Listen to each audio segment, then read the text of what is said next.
जब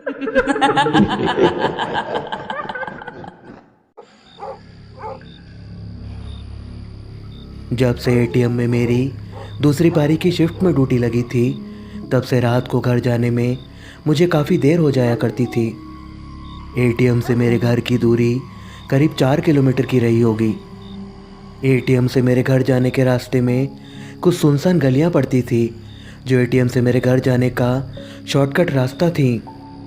लेकिन जब तक बहुत ज़रूरी ना हो, तब तक रात को घर जाने के क्रम में मैं उन गलियों को पकड़ना पसंद ना करता था। इसकी वजह ये थी कि एक तो वहाँ पर घात लगा कर बैठे चोर उचक्कों का खतरा रहता था। दूसरा, उस गली में कुत्ते बहुत थे जिनसे मुझे डर लगता था। इसलिए मैं हमेशा पक्की सड़क वाले मुख्य मार्ग से ही घर जाया करता था। ऐसे ही एक रात मैं एटीएम से अपने घर को जा रहा था। उस रात हवा बहुत तेज़ चल रही थी और शायद ज़ोरों की बारिश भी होने वाली थी। रात के 12 बजने वाले हैं, बच्चे भी अब तक सो गए होंगे। अनीता भी मेरे बिना खाना नहीं खाती, खाली पेट मेरी राह देखती होगी। यही सब सोचते सोचते हाथ में गार्ड की ड्रेस का थैला लटकाए मैं तेज कदमों से घर की तरफ निकल पड़ा। कुछ दूर चलने के बाद ही वो सुनसान गली आ गई, जिसे होकर गुजरने से मैं हमेशा बचा करता था। लेकिन आज मुझे एटीएम से घर लौटने में कुछ ज़्यादा ही देर हो गई थी, इसलिए मैं जल्द से जल्द घर पहुंचना चाहता था। और इसी जल्दबाजी में मैंने कुछ सोचकर उस सुनसान गली की राह पकड़ ली, ताकि मैं जल्दी से घर पहुंच जाऊं।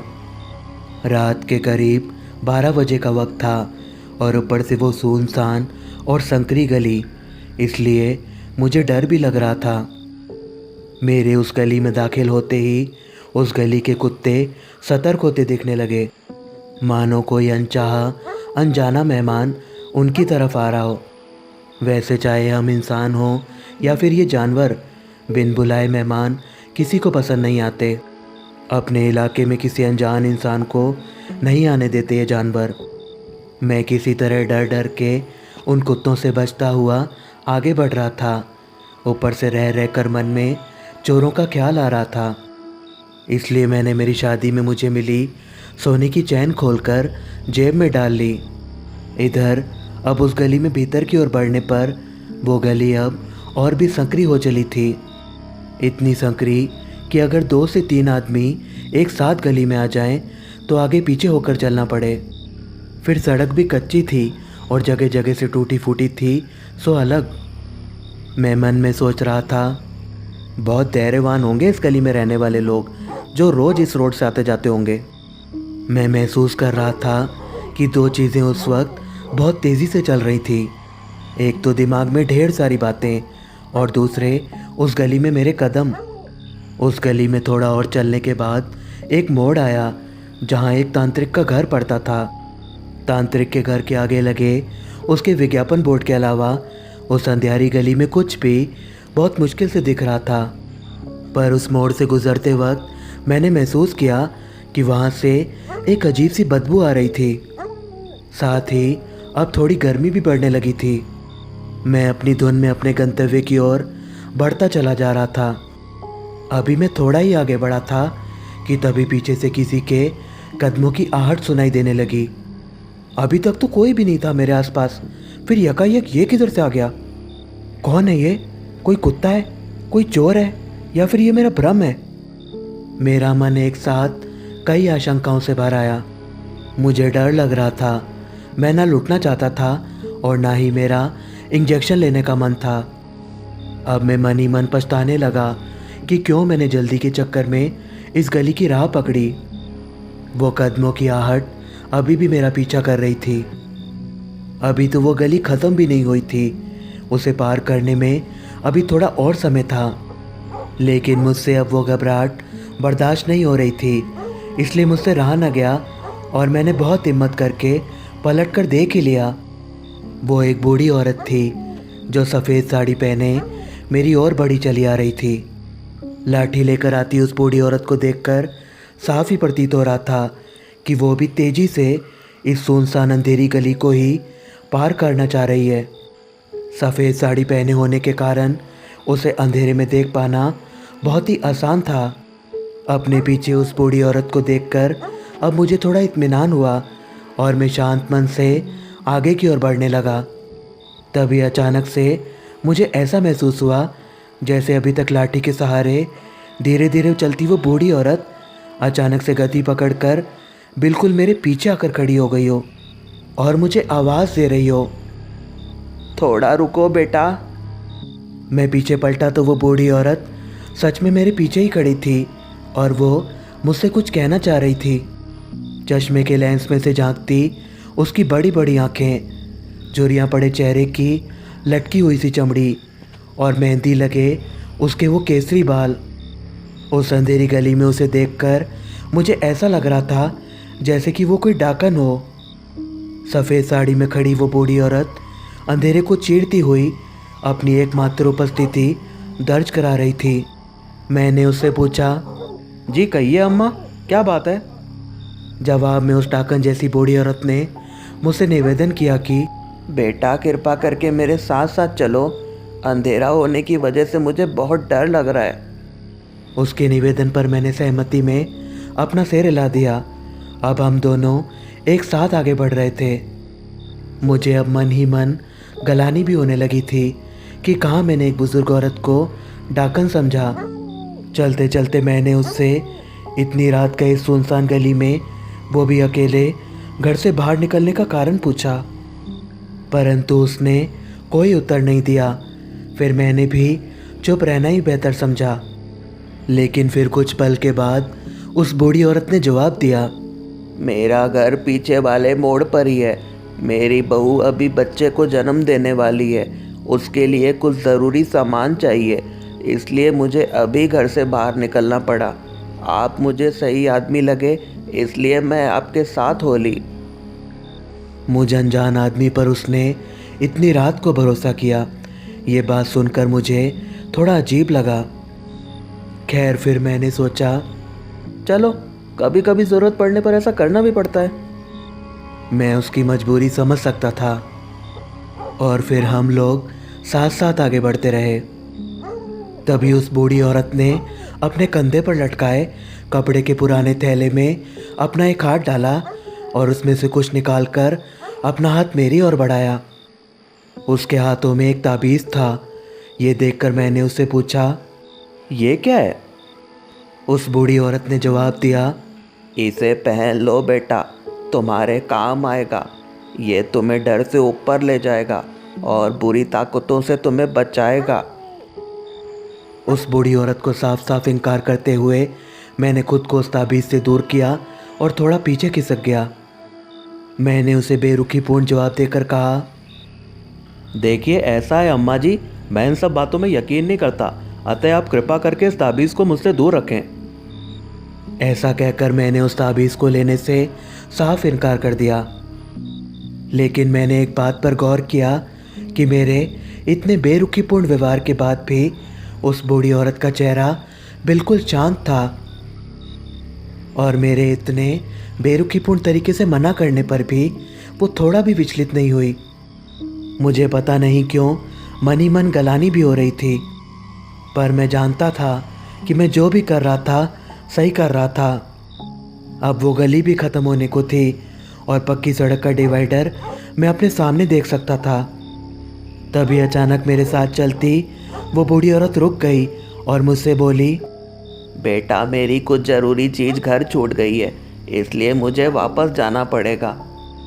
उस बूढ़ी औरत ने मुझसे जाने को कहा और खुद वापस लौटने लगी। मैंने उसके साथ चलकर उसे घर तक छोड़ने की बात कही तो उसने नहीं बेटा शुक्रिया कहते हुए मना कर दिया। तब एक दूसरे को अलविदा कहते हुए हम अपने अपने गंतव्य की ओर बढ़ चले। आगे पक्की रोड पर जाकर जब मैंने डिवाइडर से दाएं मुड़ते समय पीछे मुड़कर देखा तो वो बूढ़ी औरत अंधेरे में कहीं गायब हो चुकी थी। थोड़ी ही देर में मैं अपने घर पहुंच गया। घर आकर मैंने हाथ मुंह धोए। मेरे पूरे बदन में अचानक दर्द होने लगा था और शायद हल्का हल्का बुखार भी हो गया था। अनीता भी मुझे आया देखकर जाग गई थी। उसने मुझसे खाने के लिए पूछा तो मैंने मना कर दिया और उसे खा लेने का बोलकर मैं अपने बिस्तर में लेट गया। लेटते ही ना जाने कब नींद आ गई, मुझे पता ही नहीं चला। अगले दिन फिर से मेरी सामान्य दिनचर्या शुरू हो गई। सुबह जल्दी उठकर योगा करना, नहा धोकर बेटी को स्कूल पहुंचाना और फिर नाश्ता करके एटीएम को भागना। एटीएम की ड्यूटी में कब सुबह से दोपहर हो गई पता ही नहीं चला।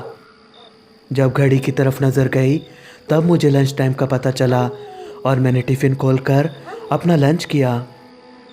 दूसरी शिफ्ट के गार्ड की तबीयत ख़राब होने के कारण आज भी एटीएम पर मेरी डबल ड्यूटी थी। मेरी ड्यूटी ख़त्म होते होते आज भी रात के 12 बज गए थे। मैं फिर से हाथ में टिफ़िन का थैला लटकाए अपने घर लौट रहा था। थोड़ी दूर चलने के बाद फिर से मेरी आंखों के सामने वही सुनसान संकरी गली थी। उस गली को देखकर मैं उलझन में पड़ गया कि क्या करूं, क्या ना करूं। कुछ सोचकर मैं आज फिर से उस गली में घुस गया, जैसे कोई मुझे वहां बुला रहा हो या मैं खुद वहां जाना चाहता था, पता नहीं।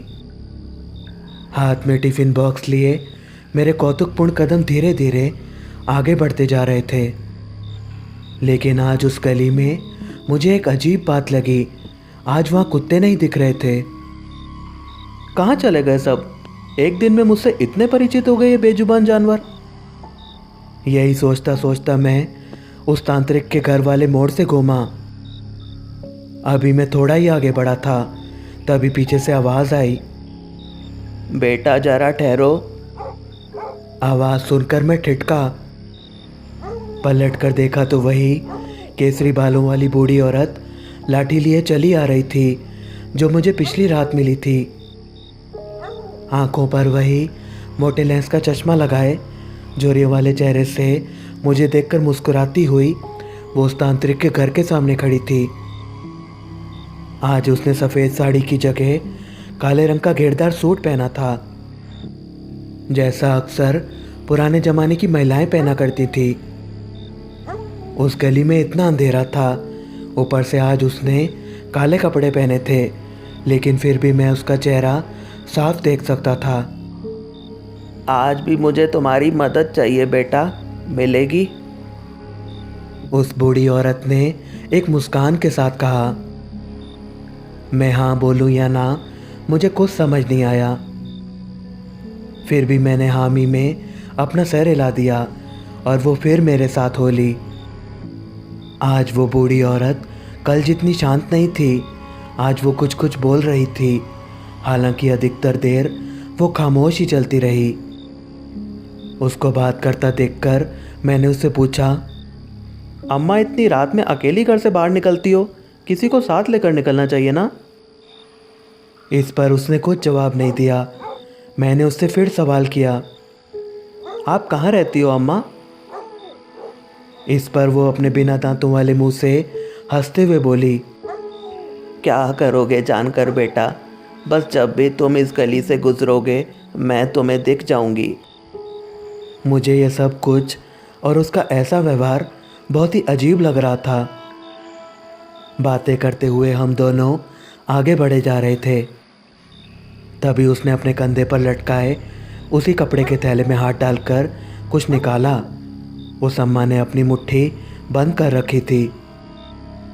उसके हाथों में कुछ तो था, लेकिन क्या था ये मैं समझ नहीं पा रहा था। फिर उसने मुझे मेरा हाथ आगे बढ़ाने को कहा। मैंने उससे प्रश्न किया, क्या है इसमें अम्मा? वो बस मुस्कुराकर मेरा हाथ आगे करने की ज़िद करने लगी, लेकिन इसके लिए मैं बिल्कुल तैयार नहीं था।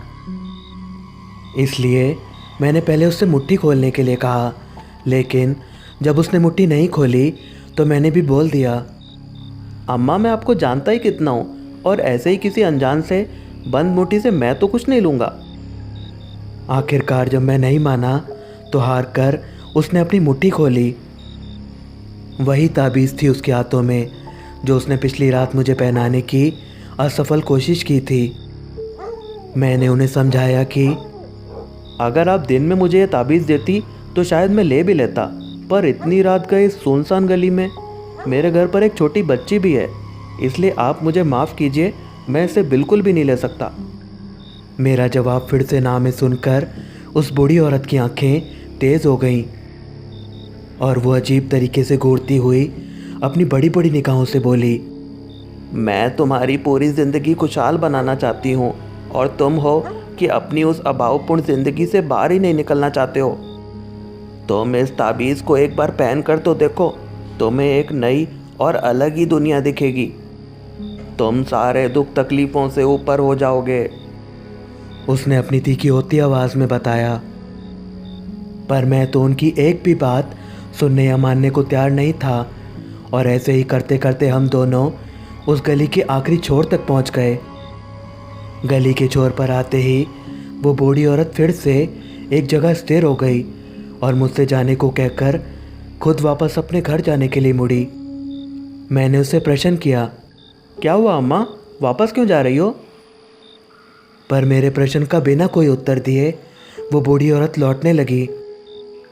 मुझे उसका ऐसा रवैया बहुत ही विचित्र लगा। जब उसे कहीं जाना ही नहीं था तो आखिर वो मेरे साथ गली के छोर तक क्यों आई? उसने थोड़ा आगे जाकर पलटकर मुझसे एक बात कही, जब कभी भी तुम्हें अपनी तकलीफ़ों से मुक्ति पानी हो और ये ताबीज़ लेनी हो तो इस गली से गुज़रना, मैं तुम्हें यहीं मिल जाऊंगी। मैंने उसकी बात का कोई जवाब नहीं दिया और तेज़ी से उस गली से बाहर निकलकर मुख्य मार्ग पर आ गया।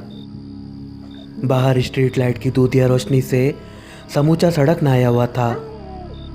जब मैंने डिवाइडर से दाएं घूमकर पीछे उस गली की तरफ देखा तो वो बूढ़ी औरत फिर से उस गली के अंधेरे में खो चुकी थी। हालांकि मेन रोड पर उस वक्त इक्का दुक्का लोग ही आते जाते दिख रहे थे, पर अब मैं थोड़ी राहत महसूस कर रहा था।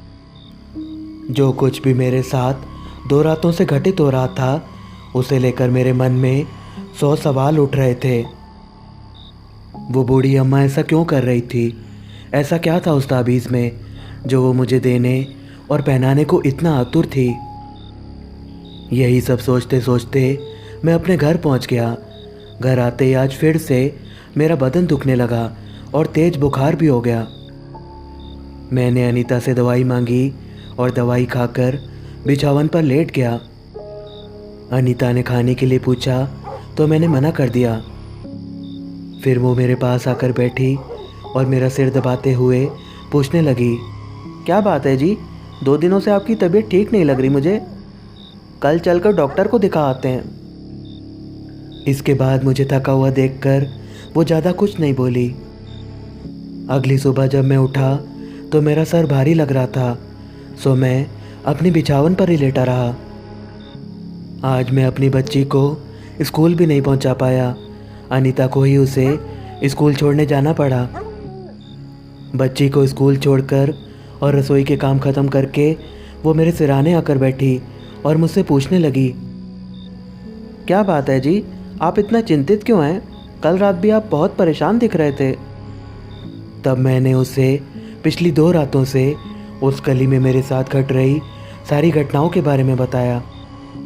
मेरी बातों को सुनकर उसने मुझे भरोसा दिलाया कि आप चिंता मत करो, कुछ नहीं होगा, सब ठीक हो जाएगा। फिर वो अपने घर के काम में तल्लीन हो गई। मैं आंखें बंद करके बिछावन पर ही लेटा रहा। थोड़ी देर बाद अनीता ने मुझे आवाज़ लगाई कि नहा धोकर तैयार हो जाइए जी, घर पर किसी को बुलाया है। मैंने उससे पूछा, किसे बुलाया है? पर उसने कहा कि जब वो आएंगे तो आप खुद ही देख लेना। फिर 1 घंटे के बाद हमारे घर के दरवाजे पर दस्तक हुई। बाहर हमारे परिवार के पंडित जी थे। उन्हें देखकर हम दोनों ने उन्हें चरण स्पर्श किया। अनीता ने उन्हें बैठने के लिए कुर्सी दी। पंडित जी बड़े ध्यान से मुझे देख रहे थे। फिर अनीता पंडित जी के लिए चाय नाश्ता लेकर आई। चाय नाश्ता करने के पश्चात थोड़ी देर तक इधर उधर की बातें हुई। फिर पंडित जी ने मुझे अपने पास बुलाया और मेरे सिर पर हाथ रखकर अपनी आंखें बंद की। फिर पिछली 2 रातों से मेरे साथ जो भी घटित हुआ उसके बारे में विस्तार से पूछा। मैंने पंडित जी को अपने साथ हुई सारी बातें बता दी। मैं पंडित जी के चेहरे पर तनाव साफ साफ देख सकता था। फिर पंडित जी ने अपने थैले में से बबूत निकाला और मेरे ललाट पर लगाया। अनीता वहाँ बैठी बैठी सब कुछ बहुत ध्यान से देख रही थी। फिर पंडित जी ने बताया, तुम्हारी मुलाकात एक जिन्नात से हुई थी बेटा। उस गली में रहने वाले तांत्रिक ने उसे उस गली के छोर तक ही बांधा हुआ है, इसलिए वह उससे आगे नहीं बढ़ पाया। अचानक से हवा में फैली वो दुर्गंध और गर्मी का एहसास, वो और कुछ नहीं, उसी जिन्नात की निशानियां थी। उस ताबीज़ के माध्यम से वो तुम्हारे शरीर पर कब्जा करना चाहता था। अगर तुम वो ताबीज़ पहन लेते तो वो तुम्हारे शरीर में प्रवेश कर जाता। ये सुनकर तो मैं भीतर तक कांप गया। तब अनीता ने मेरा हाथ थाम कर मुझे शांत किया। फिर पंडित जी ने कहा, अब डरने की कोई बात नहीं है बेटा, अब तुम पर कोई खतरा नहीं है। पर हाँ, एक बात हमेशा याद रखना, चाहे कुछ भी हो जाए, रात 12 बजे के बाद भूलकर भी उस गली से मत जाना, क्योंकि अभी तक तो वो जिन्नात तुमसे सहायता के बहाने और उस ताबीज़ के सहारे ही तुम्हारे अंदर प्रवेश करने की कोशिश कर रहा था। लेकिन तुम खुशकिस्मत हो कि तुम गली के छोर तक पहुंच गए, जहां उसका दायरा ख़त्म होता है।